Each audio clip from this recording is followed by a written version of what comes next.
Kanino bang program itong sinasabi natin na Youth Leadership Summit? Your Honor, it's a Philippine Army-wide program, a 3-day activity po. It's one of PPAs insofar as your budget is concerned. Yes, sir. Did you receive any funds from the confidential funds of the OVP in the conduct of these events? No, sir. Alam ko rin na ginagamit nyo lang yun para i-justify yung expenditure nyo ng confidential fund ng Department of Education. Enzo kalaban ang katiwalian at kasinungalingan, kakampi sa katotohanan at kabutihan. Kanino bang program itong sinasabi natin na Youth Leadership Summit? Is it a program of the DepEd, the Armed Forces of the Philippines? Kanino? Sinong makapagsasabi sa akin? Major General Bajau, Bahala, sir. Bahaw. May I be recognized, Mr. Chair? You are recognized. Your Honor, it's a Philippine Army-wide program, a 3-day activity po. It's an activity included in the budget of the Armed Forces of the Philippines. Tama? Yes, Your Honor. It's one of PPAs insofar as your budget is concerned. Yes, sir. So in other words, when you conduct these events, you do not need the help of other agencies or the funding of other agencies. I would disagree to that, Your Honor, because we can only spend for our own troops, but the need of other participants and the subject matter experts have to be carried by participating agencies po. What is the legal basis why the program of the Armed Forces of the Philippines is participated on by other agencies of government? What is the legal basis? Your Honor, we just operate in the context of the Peace and Order Councils po. Our participation in the POC would also reflect on the participation of other agencies when we conduct this activity, sir. Oh, direct question na lang, General. Did you receive any funds from the confidential funds of the OVP in the conduct of these events? No, sir. No. No, sir. There's no funds coming from. There are no funds coming from the Office of the Vice President. Yes, sir. No funds Regarding coming this. from them. Thank you. May I ask Yusek Memphine? Yes, sir. Yusek Mempin, you are recognized. Why would Yes. yes? Why Yes, would Your Honor. certifications be addressed to you? Your Honor, Mr. Chair, as I mentioned a while ago, I was asked by the Office of the Secretary to By get the- report from the You were asked by the Office of repeat. the Secretary. By the Office of the Secretary. and who in the Office of the Secretary asked you that? Hindi naman pwedeng magsalita yung Office of the Secretary, di po ba? So It's a- there must be somebody from the Office of the Secretary who asked you to do that. It's And may I know who that is? it's our former Chief of Staff. And who might that be? And who might that be? Former USEC Attorney Mike po sir. Your Honor. Yusek Powa, would you agree to the answer of the Yusek Mempin? Mr. Chair, Congressman Acop, yes, I confirm that. That you asked him to ask for the certifications from the different unit commanders of the Philippine Army? If I may explain, Your Honor, the Hindi, answer is sagutin yes. mo muna yung tanong ko bago ka mag-explain. Yes Di ba? po. Yes po. So, tama yung sagot sa akin ni Yusek Mempin. Yes po. Na kayo po ang humingi sa kanya na humingi siya ng certification doon sa mga units ng Philippine Army na nag-conduct ng YLS. Your Honor, if I may qualify, hindi po specifically on YLS. What I asked for was for any accomplishment Kasi po yung ayon doon sa AOM na natanggap namin, pag nagbigay daw po ng rewards, you needed evidence of success of the information you received from the rewards. I mean, you received through the giving out of rewards. So, because of this, I coordinated with Yusek Mempin to to provide any proof of accomplishment para po doon sa rewards na na-disburse ng confidential funds. Thank you. May I ask, you have been in the Army, Yusek Mempin, di ba? Yes, Your Honor, Mr. Chair. Ano po ang part ng programang wireless na may kasamang rewards? Could you please tell me which part of that program would require the giving or the awarding of rewards? Which part of the program would require the gathering of information? Kasi yun po yung purpose ng confidential fund ng DepEd. 4 po yun.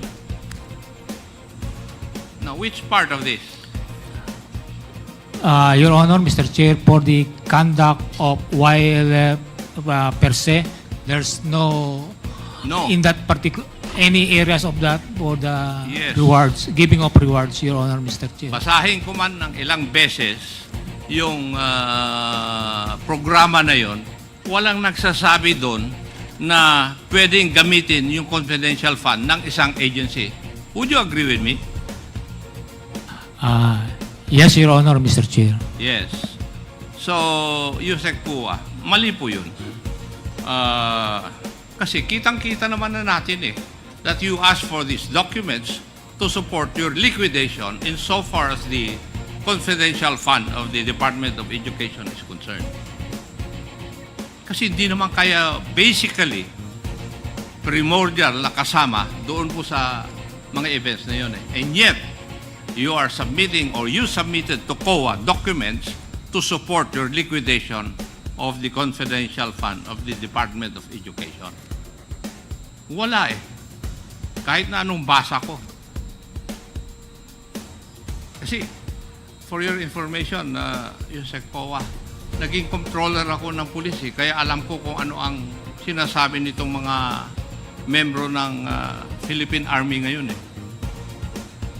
Alam ko rin na ginagamit nyo lang yun para i-justify yung expenditure nyo ng confidential fund ng Department of Education. Diba? You just use that to justify your liquidation of the fund.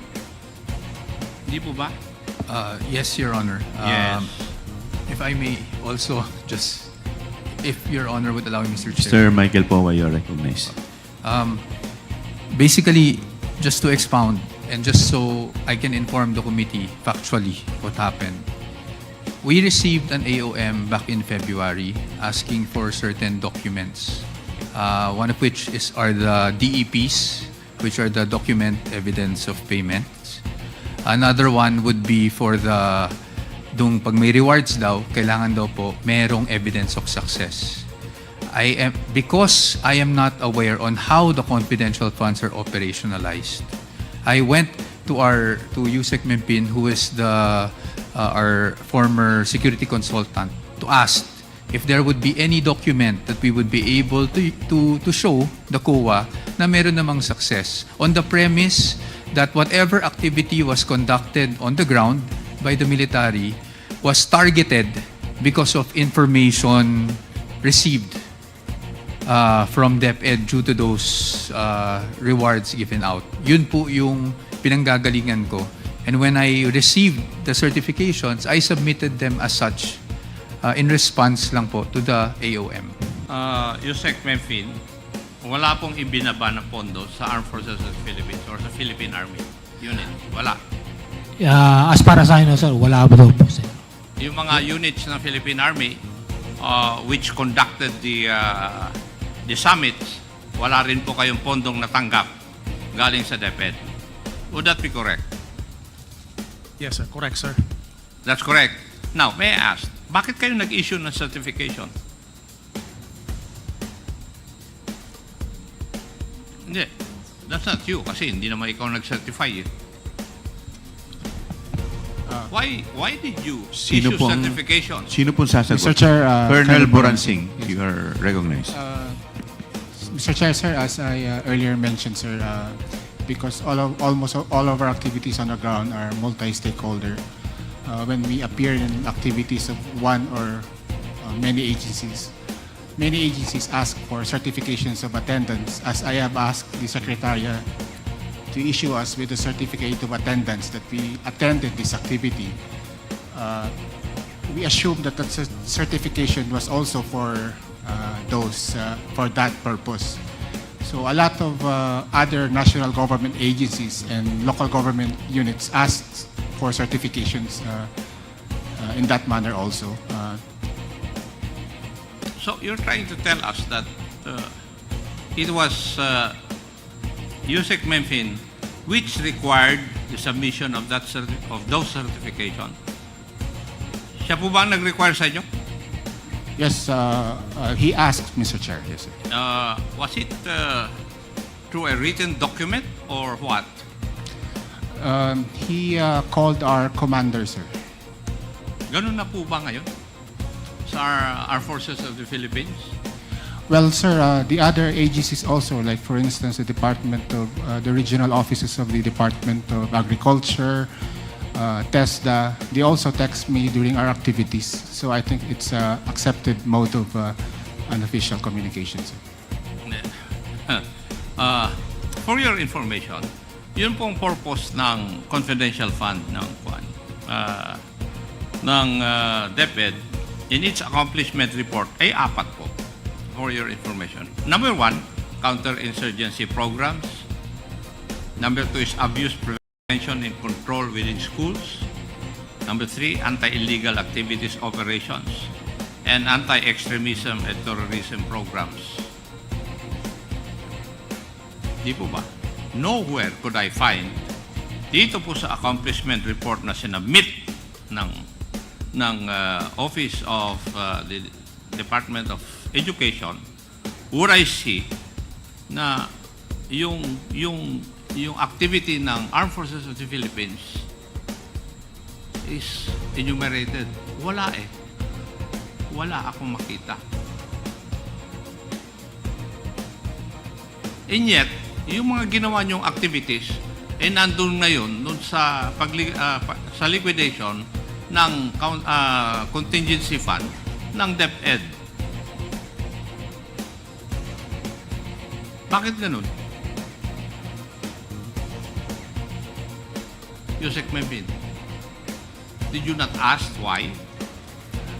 When you were asked to get certifications or to secure certifications from those units of the Armed Forces of the Philippines which conducted the wireless, hindi mo tinanong bakit? Your Honor, Mr. Chair, as former USEC po mentioned, I was also informed that the Office of the Secretary needs some impact or outcome of the efforts of the Department of Education in terms of protecting the youth, including the out-of-school youth and some IPs. So I was not aware of that is the purely justification for the confidential fund. So I coordinated with the Philippine Army commanders, my former colleagues, to give feedback or in terms of certification that they have conducted wireless in coordination with various stakeholders to include Department of Education. So yun po yung parang pinaka-basis ng coordination ko po sa mga Philippine Army units na nandito po ngayon. Kasi maski sa certification, USEC, wala rin akong nakitang na amount na nakalagay doon sa mga certifications ng mga unit commanders ng Philippine Army. Wala. So, may ibang purpose lang yung pagkuha nyo ng certification na yun. And as I've said, it is used to justify yung expenditure ng or pag-spend ng confidential fund ng Department of Education. May hulanong salita na ang ibig sabihin dito ay ang pagkakaisa. Bunyog Party List. Halika na, bunyog party list ka na. Halika na, bunyog party list ka na. Sa susunod, ang atinang suportahan, Bunyog Party List, nagtataguyod ng katotohanan, lumalaban para